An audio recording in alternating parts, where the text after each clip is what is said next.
السلام علیکم ورحمۃ اللہ وبرکاتہ۔ اشہد ان لا الہ الا اللہ وحدہ لا شریک لہ واشہد ان محمدا عبدہ ورسولہ اما بعد فاعوذ باللہ من الشیطان الرجیم۔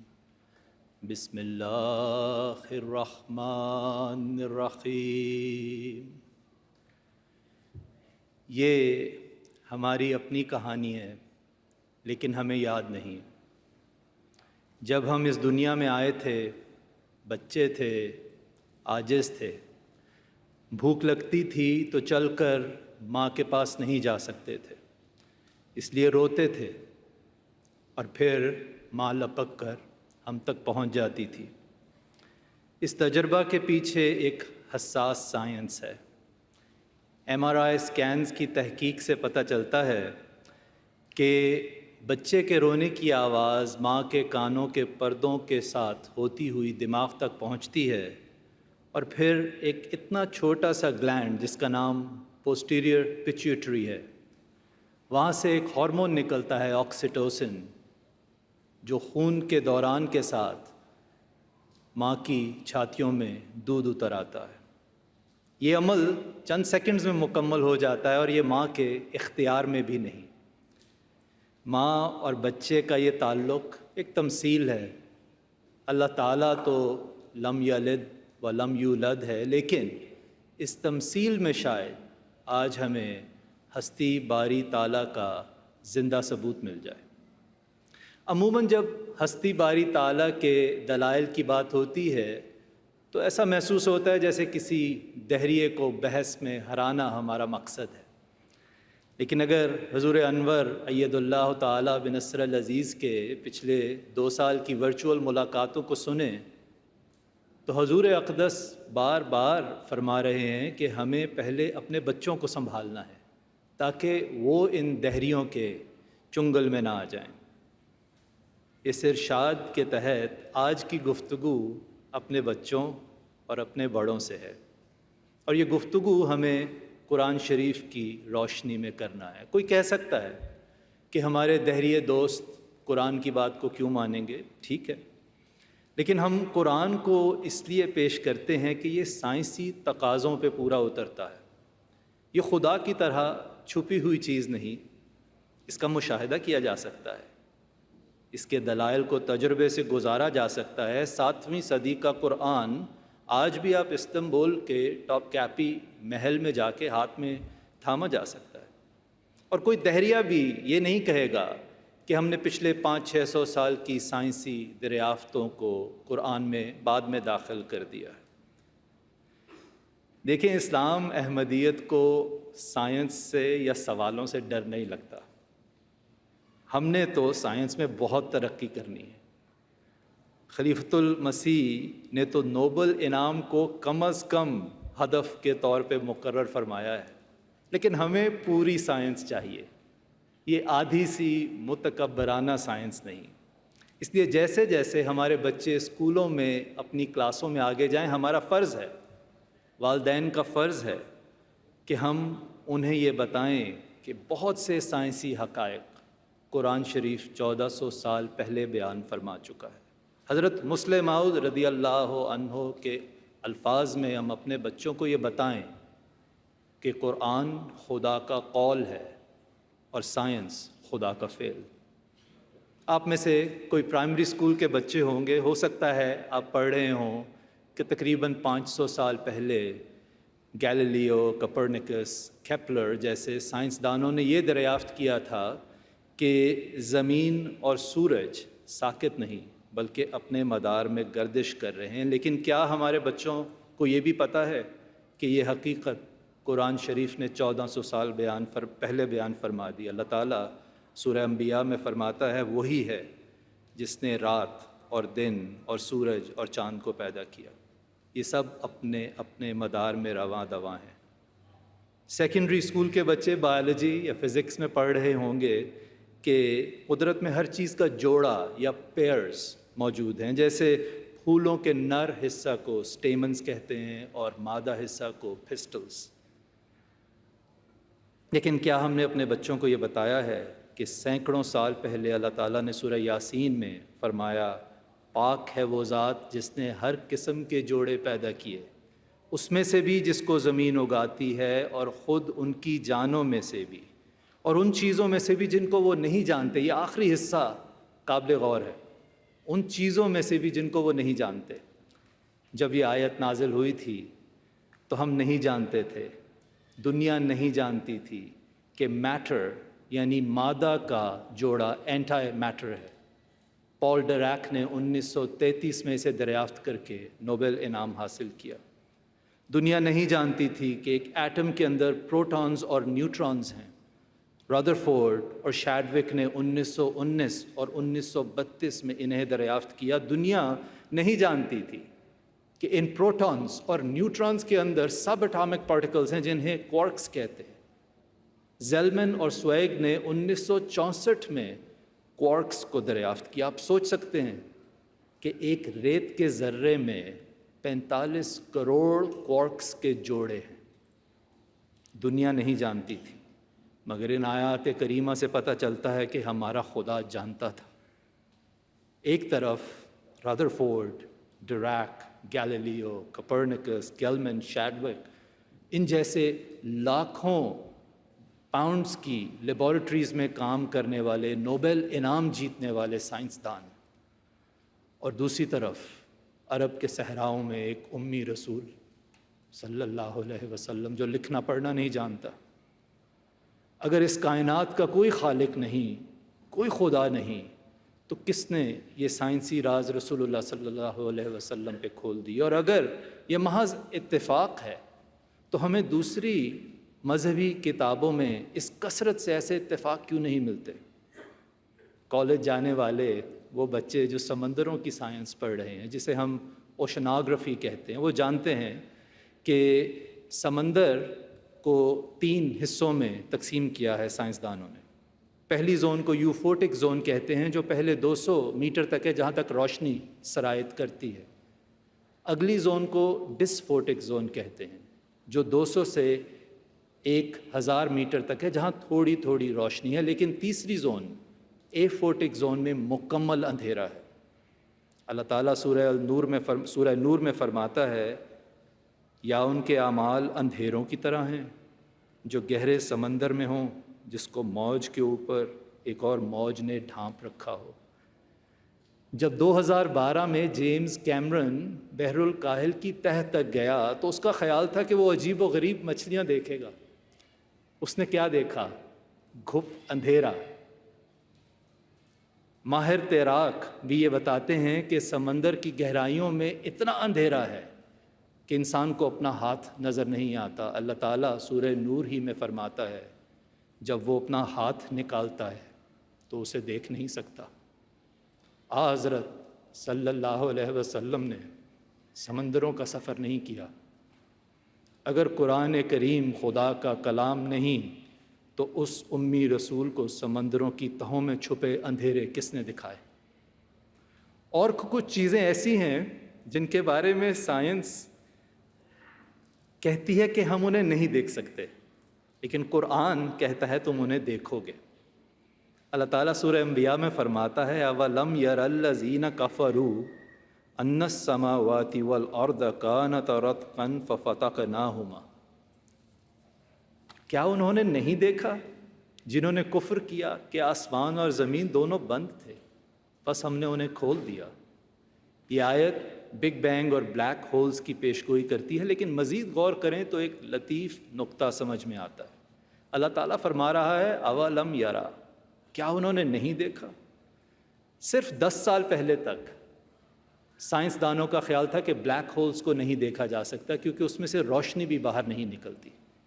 لیکن پھر 4 سال پہلے ایونٹ ہورائزن ٹیلیسکوپس کے ذریعے سائنسدانوں نے بلیک ہولز کو بھی دیکھ لیا، اور ان کی تصاویر نیشنل جیوگرافکس اور باقی رسالوں میں ہم سب نے بھی دیکھ لی۔ اولم یرا، کیا یہ سب دیکھ کر بھی ہم ہستی باری تعالیٰ کو ماننے سے انکار کر دیں؟ جس نے 1400 سال پہلے ان رازوں کی نشاندہی فرما دی تھی۔ دیکھیں، بچے جوان ہو جائیں، ان کی شادیاں ہو جائیں، اللہ انہیں اولاد سے نواز دے، تب بھی ہستی بارہ تعالیٰ کے قرآنی دلائل ان کی رہنمائی کرتے رہتے ہیں۔ اولاد نرینہ کی خواہش تو ایک فطری امر ہے، اس میں تو کوئی قباحت نہیں، لیکن ایسی ماؤں کو طعنے دینا، تکلیفیں دینا جنہیں اللہ تعالیٰ نے صرف بیٹیوں سے نوازا ہو، یہ تو ظلم ہے۔ لیکن 20ویں صدی کے شروع میں بہت سے سائنسی تجربات سے یہ ثابت ہو گیا کہ ہونے والے بچے کی جنس کا تعلق تو مرد کے جرثوم میں یا کروموزوم سے ہے، عورت کا تو اس میں کوئی دخل ہی نہیں۔ مغربی دنیا کے لیے یہ ایک حیران کن سائنسی انکشاف تھا، لیکن قرآن تو 1400 سال سے ان مظلوم ماؤں کے حق میں کھڑا تھا۔ اللہ تعالیٰ سورہ نجم میں فرماتا ہے، اسی نے نطفہ سے نر اور مادہ کو پیدا کیا۔ بیٹیوں، بہوؤں، ماؤں پر ظلم کرنے والے یہ سوچ لیں کہ ایک دن اس خدا کو حساب دینا ہے۔ بہت سی مثالیں ہیں جہاں اللہ تعالیٰ نے کوئی بات قرآن شریف میں بیان کی اور سائنس نے سینکڑوں سال بعد اسے دریافت کیا۔ پہاڑ ساکت نہیں بلکہ بادروں کی طرح چل رہے ہیں، سورہ نمل۔ ہم نے پانی سے ہر چیز کو زندہ چیز کو پیدا کیا، سورہ انبیاء۔ جلد سب سے زیادہ درد کو محسوس کرتی ہے، سورہ نساء۔ جنینیت یا ایمبریولوجی کی تفصیل، سورہ مومنون۔ جینیٹک انجینئرنگ، سورہ نساء۔ کشش ثقل، سورہ رعد۔ ایسڈ رین، سورہ واقعہ۔ واٹر سائیکل، سورہ زاریات۔ اور کئی آیات ہیں جو نظریہ ارتقاء یا ایوولوشن کی جزوی تائید کرتی ہیں۔ قرآن شریف نے تو ہستی باری تعالیٰ کے دلائل کا انبار لگا دیا ہے۔ ہستی باری تعالیٰ کے دلائل تو پھیلا دیے ہیں قرآن نے، آسمانوں میں بھی اور سمندروں کی تہوں میں بھی، چاند اور سورج میں بھی اور ریت کے ذروں میں بھی۔ ہستی باری تعالیٰ کی دلیل تو ہر وہ احمدی ہے آپ میں سے جس نے قبولیت دعا کا ذاتی تجربہ کیا ہے۔ ہستی باری تعالیٰ کا ثبوت تو یہ جماعت ہے، ہر نبی کی جماعت ہے، جو ایک بچے کی طرح کمزور ہوتے ہوئے دنیا کی سب طاقتوں کو ہرا دیتی ہے۔ صرف دیکھنے والی آنکھ چاہیے۔ خدا کے ثبوت تو ہر طرف ہیں۔ اللہ تعالیٰ سورہ حدید میں فرماتا ہے، وَهُوَ مَعَكُمْ أَيْنَمَا كُنْتُمْ، وہ تمہارے ساتھ ہوتا ہے جہاں کہیں بھی تم ہو۔ لیکن تقریباً 25 سال کی دنیاوی تعلیم کے بعد افسوس ہے کہ ہم بڑے ہو جاتے ہیں، یا شاید ہماری انا بڑی ہو جاتی ہے، جس کی طرف کل خلیفۃ المسیح نے ہمیں افتتاحی خطاب میں توجہ دلائی۔ بچوں کی طرح رونے کی بجائے ہم کچھ بڑوں کی طرح بحث کرنے لگتے ہیں، اور کچھ نوجوان عادی سی سائنس پڑھ کر سمجھتے ہیں کہ اب انہیں اپنے حقیقی خالق کی ضرورت نہیں رہی۔ اس کے بارے میں کوانٹم فزکس کا ایک بانی ورنر ہائزنبرگ کہتا ہے، سائنس کے گلاس سے پہلا گھونٹ پیتے ہی آپ بحریہ ہو جائیں گے، لیکن اسی گلاس کے پیندے میں خدا آپ کا انتظار کر رہا ہے۔ سائنس کے گلاس سے پہلا گھونٹ پی کر کچھ لوگ سوال کرتے ہیں کہ کائنات خدا نے بنائی تو پھر وہ خدا کہاں ہے؟ سائنسی تجربات کی طرح ہمیں نظر کیوں نہیں آتا؟ یہ تو ایسے ہی ہے جیسے ماں کے پیٹ میں ایک بچہ یہ سوال کرے کہ میری ماں کہاں ہے، نظر کیوں نہیں آتی؟ حالانکہ ماں تو ہر طرف ہے۔ جیسے الیکٹرو میگنیٹک اسپیکٹرم کی شعاعیں ہمارے ہر طرف پھیلی ہیں، لیکن کیا آپ جانتے ہیں کہ انسان کی آنکھ ان 1000 اگر شعاعیں ہوں تو ان میں سے 996 کو نہیں دیکھ سکتی۔ حضرت مسیح موعود علیہ الصلاۃ والسلام فرماتے ہیں، جس کو خدائی کا جلوہ دیکھنا ہے اسے چاہیے کہ دعا کرے۔ ان آنکھوں سے وہ نظر نہیں آتا بلکہ دعا کی آنکھوں سے نظر آتا ہے۔ یہ ہے خدا کو دیکھنے کی سائنس۔ کچھ ایک گھونٹ پی کر سائنس کا یہ بھی کہتے ہیں کہ اگر دنیا خدا نے بنائی ہے تو خدا کو کس نے بنایا ہے؟ یہ تو ایسے ہی ہے جیسے کوئی کہے کہ اس کمرے کو احمد نے پینٹ کیا ہے تو احمد کو کس نے پینٹ کیا ہے؟ مضحکہ خیز بات ہے۔ اسے کیٹیگری مسٹیک کہتے ہیں، یعنی کسی چیز کو غلط زمرے میں پرکھنا۔ خدا ہماری طرح مادہ سے نہیں بنا، لطیف الخبیر ہے۔ اس عظیم روحانی اسرار کو ہم ایک تنگ سے سائنسی دائرے میں سمجھ تو نہیں سکتے۔ بات یہ ہے کہ کچھ نوجوان دہریت کی طرف اس لیے بھی جاتے ہیں کیونکہ انہیں لگتا ہے کہ اس میں آزادی ہے، نہ نماز کی ضرورت، نہ قرآن کی حاجت، نہ پردے کی فکر، نہ شراب کی، جو چاہو کرو۔ اور وہ سوچتے ہیں کہ میں کسی نہ دیکھی ہستی کی غلامی کیوں کروں، میں تو آزاد ہوں۔ اچھا، آپ آزاد ہیں؟ ہستی باری تعالیٰ کے منکرین تو بدترین سب سے بڑے غلام ہیں۔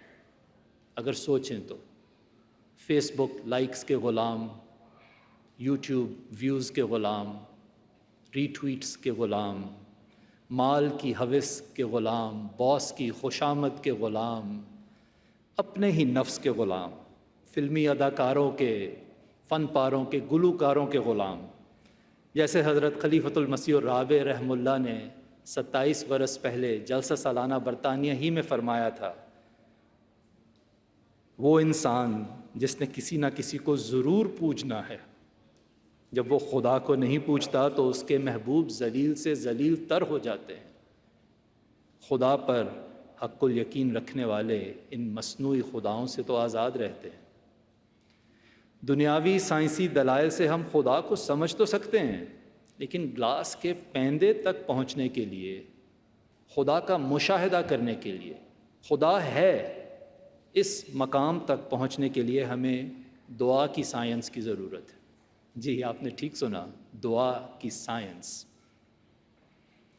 کیونکہ حضرت مسیح موعود علیہ الصلاۃ والسلام نے جیسے دعاؤں کے لاتعداد معجزے دکھائے ہیں وہ کسی سائنس سے کم نہیں۔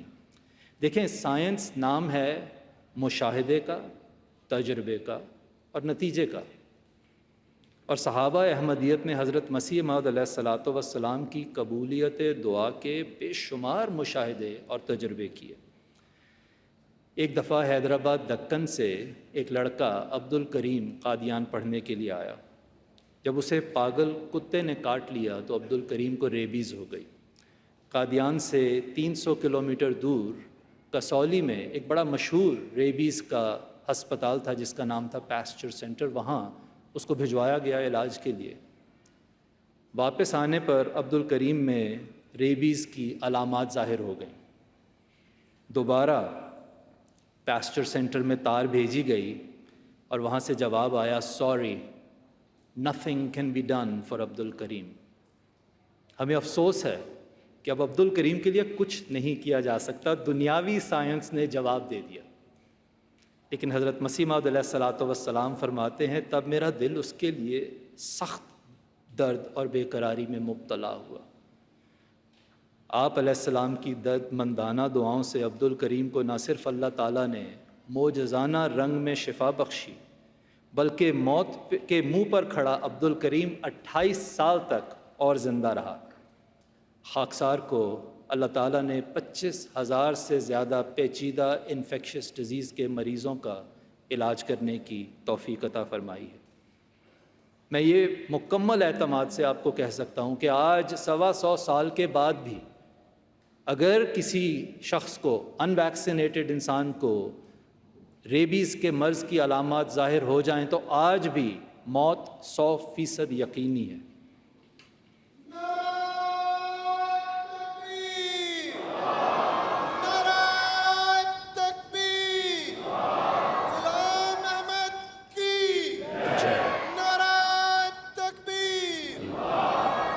جن صحابہ نے عبد الکریم کی معجزانہ شفا کا مشاہدہ کیا ہوگا، آپ سمجھتے ہیں ان کو ہستی باری تعالیٰ کے بارے میں کسی اور دلیل کی ضرورت رہ گئی ہوگی؟ یہ ایک واقعہ ہوتا تو کہہ سکتے تھے اتفاق ہے، لیکن حضرت مسیح موعود علیہ الصلاۃ والسلام نے تو 200 سے زیادہ نشان صرف حقیقت الوحی میں بیان فرما دیے ہیں۔ آپ اس کے بارے میں ایک پرشوکت چیلنج دیتے ہوئے فرماتے ہیں، اگر کوئی چالاکی اور گستاخی سے اس معجزے میں میرا مقابلہ کرے، اور یہ مقابلہ ایسی صورت سے کیا جائے، مثلاً قرآن اندازی سے 20 مریض میرے حوالے کیے جائیں اور 20 اس کے حوالے کیے جائیں، تو خدا تعالیٰ ان بیماروں کو جو میرے حصے میں آئیں شفا یابی میں صریح طور پر فریق ثانی کے بیماروں سے زیادہ رکھے گا، اور یہ نمایاں معجزہ ہوگا۔ اگر سوچیں تو حضرت مسیح موعود علیہ الصلاۃ والسلام یہاں قبولیت دعا کو بالکل انہی مراحل سے گزار رہے ہیں جن سے ہم طب کے ماہرین کسی نئے علاج کو گزارتے ہیں، جو سٹڈیز ہوتی ہیں، جن کے 3 سٹیپس ہیں: رینڈمائزیشن، آؤٹ کم میجرز اور اسٹیٹسٹیکل انالیسس۔ یہی مسیح موعود علیہ الصلاۃ والسلام بیان فرما رہے ہیں، لیکن فرق یہ ہے کہ دنیا کی سائنس پر عمل کرنے سے صرف شفا ملتی ہے، لیکن اس سائنس پر عمل کرنے سے زندہ خدا بھی ملتا ہے۔ یہ دعا کی سائنس ایسی قابل اعتماد ہے کہ آپ کے غلاموں کو بھی زندہ خدا کا تجربہ ہوا۔ حضرت مسلم موعود رضی اللہ عنہ کے زمانے میں ایک احمدی بزرگ تھے جو اپنی روزانہ کی آمدن سے اپنی ضرورتوں کے لیے ایک اٹھنی رکھ لیا کرتے تھے اور باقی کی ساری رقم چندے میں بھجوا دیتے تھے۔ ایک دن انہیں 300 روپے موصول ہوئے۔ انہوں نے سوچا رقم کچھ زیادہ ہے، کیوں نہ 6 مہینے کی ضرورتوں کے لیے 90 روپے آج ہی رکھ لوں تاکہ آسانی رہے گی۔ اس دن لوگ کہتے ہیں کہ جب وہ مسجد سے ظہر کی نماز پڑھ کے فارغ ہوئے تو فوراً گھر چل دیے، جو ان کا معمول نہیں تھا۔ کسی نے پوچھا ایسی کیا جلدی ہے؟ وہ کہتے ہیں مجھے ابھی نماز میں آواز آئی، ہن میں 6 مہینے لئی تیرا رب نہیں رہا، اور کہتے ہیں میں اسی وقت گھر جا کے اپنی ایک اٹھنی رکھوں گا اور باقی کے سارے پیسے چندے میں بھیج دوں گا۔ دور کیوں جائیں، دور کیوں جائیں؟ انشاءاللہ کل آپ اور میں یہاں عالمی بیت میں حضرت خلیفۃ المسیح کے ہاتھ پہ خدا کی ایک زندہ دلیل نہیں دیکھ لیں گے؟ ہمیں اپنے بچوں کو بتانا ہے کہ دہریت کا راستہ سائنس کا راستہ نہیں، تکبر کا راستہ ہے۔ اسی تکبر کی طرف تو اشارہ کرتے ہوئے حضرت خلیفۃ المسیح اید اللہ تعالیٰ بنصر العزیز نے فرمایا کہ جب حضور نے رچرڈ ڈاکنز کو قرآن شریف کی 5 والیوم کامنٹری اور فلاسفی آف ٹیچنگز آف اسلام بھجوائی تو اس نے کہا آپ میری کتابیں پڑھیں، مجھے آپ کی کتابوں کی ضرورت نہیں۔ Richard Dawkins, Sam Harris, Christopher Hitchens جیسے نام نہاد فلاسفر سائنس کے گلاس سے چند گھونٹ پی کر اپنے تکبر اور شیخیوں کو عقل کا نام دیتے ہیں۔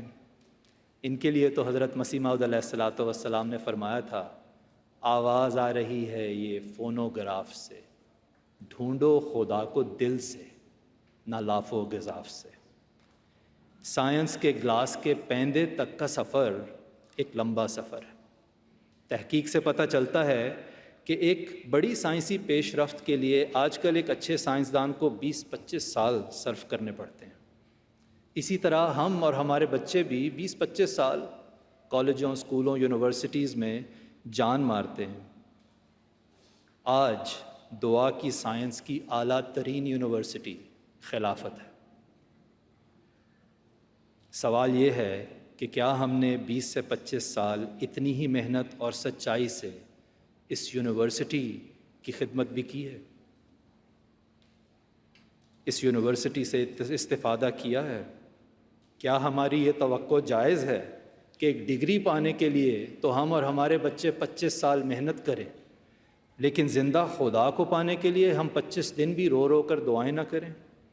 حضرت مسیح موعود علیہ الصلاۃ والسلام فرماتے ہیں اللہ تعالیٰ کے فضل و کرم کا دودھ بھی ایک گریا کو چاہتا ہے، رونے اور آہ و زاری کو چاہتا ہے، اس لیے اس کے حضور رونے والی آنکھ پیش کرنی چاہیے۔ وہ عظیم نبی صلی اللہ علیہ وسلم جو پیدا ہوا تو ایک یتیم تھا، جس کی ماں 6 سال میں اسے چھوڑ گئی۔ اس نے غار ہیرا کی تاریکی میں کس کرب سے دعائیں کی ہوں گی، کس دل سے خدا کو ڈھونڈا ہوگا کہ خدا خود اس تک پہنچ گیا۔ بہت سال بعد بھی جب حضرت عبداللہ بن الاشخیر فرماتے ہیں میں نے رسول اللہ صلی اللہ علیہ وسلم کو دیکھا جب وہ نماز پڑھ رہے تھے، ان کی چھاتی سے رونے کی وجہ سے ایسی آواز آ رہی تھی جیسے کیتلی میں پانی ابل رہا ہو۔ آپ کے غلام صادق نے بھی دل ہی سے خدا کو ڈھونڈا۔ ایک صحابی لکھتے ہیں کہ طاعون کے دنوں میں ایک رات میں نے حضرت مسیح موعود علیہ الصلاۃ والسلام کو سجدہ ریز اس طرح گڑ گڑاتے ہوئے دیکھا جیسے ہنڈیا ابل رہی ہو۔ قریب ہو کر میں نے سنا تو آپ دعا کر رہے تھے کہ اے اللہ اس عذاب سے دنیا کو بچا لے۔ اب کرنا کیا ہے؟ دیکھیں، باتوں سے تو کچھ نہیں فائدہ ہوگا، تقریریں تو بے معنی ہیں اگر ہم ان رستوں پہ نہ چلیں جو حضرت خلیفۃ المسیح نے ہمارے لیے معین فرمائے۔ پہلا کام تو یہ ہے، دو کام کرنے۔ پہلا کام تو یہ ہے کہ ہماری عمر کتنی ہی بڑی ہو جائے، خدا کے حضور ہمیں اسی کمزور عاجز بچے کی طرح حاضر ہونا ہے، اپنی کہانی یاد کرنی ہے، بھولنی نہیں۔ جب بچپن میں بھوک لگتی تھی تو ہم ماں پر شک تو نہیں کرتے تھے، بحث تو نہیں کرتے تھے، اس کی موجودگی کا انکار نہیں کرتے تھے، اور زیادہ روتے تھے اور اونچا روتے تھے۔ ہمارے پاس ماں تک پہنچنے کی طاقت نہیں تھی، لیکن ماں ہماری چیخیں سن کر ہم تک پہنچ جاتی تھی، اور اتنا سا تھا ماں کی رحمت کا منبع، پوسٹیریئر پیچیٹری۔ اللہ تعالیٰ کی رحمت لامتناہی ہے، اور وہ فرماتا ہے لا تدرکہ الابصار وہو یدرک الابصار۔ نظریں اس تک نہیں پہنچ سکتی، لیکن وہ نظروں تک پہنچتا ہے۔ نمازوں میں رو رو کر دعائیں مانگنی ہیں، ضرورت پڑنے پر خود استخارہ بھی کرنا ہے، کیونکہ حضرت مسیح موعود علیہ الصلوۃ والسلام فرماتے ہیں قبولیت دعا ہستی باری تعالیٰ کی زبردست دلیل ہے۔ کالج کی سائنس پر جتنا وقت ہم دیتے ہیں، دعا کی سائنس پر بھی دیں، ہستی باری تعالیٰ کے سارے سوال حل ہو جائیں۔ اور دوسرا کام یہ ہے کہ اپنے نمونے سے دنیاوی علم کے ساتھ ساتھ اپنے بچوں کو نماز اور قرآن کی طرف بلانا ہے۔ بچوں، اس کرکٹ میچ سے پہلے نماز پڑھ لیتے ہیں، اچھا اس نیٹ فلکس شو کو شروع کرنے سے پہلے قرآن کی تلاوت کر لو۔ یاد رکھیں کہ عیسائیت سے دہریہ ہونے والوں میں اور اسلام سے دہریہ ہونے والوں میں ایک بڑا واضح فرق ہے۔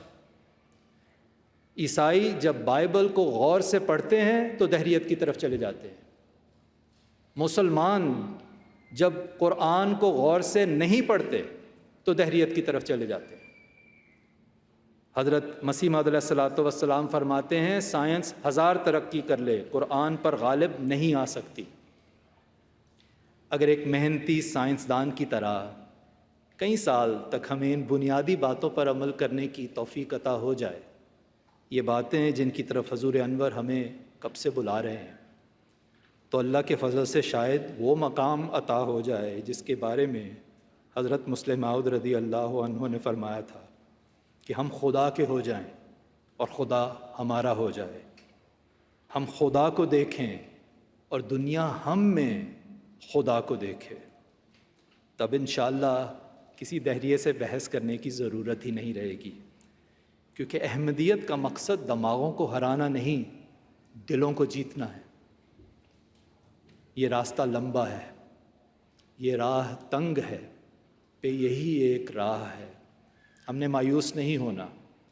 اس لیے اب حضرت مسیح موعود علیہ الصلوۃ والسلام کے پر امید الفاظ سے اس گفتگو کو مکمل کرتے ہیں۔ حضور فرماتے ہیں ایک بچہ جب بھوک سے بے تاب ہو کر دودھ کے لیے چلاتا اور چیختا ہے تو ماں کے پستان میں دودھ جوش مار کر آ جاتا ہے۔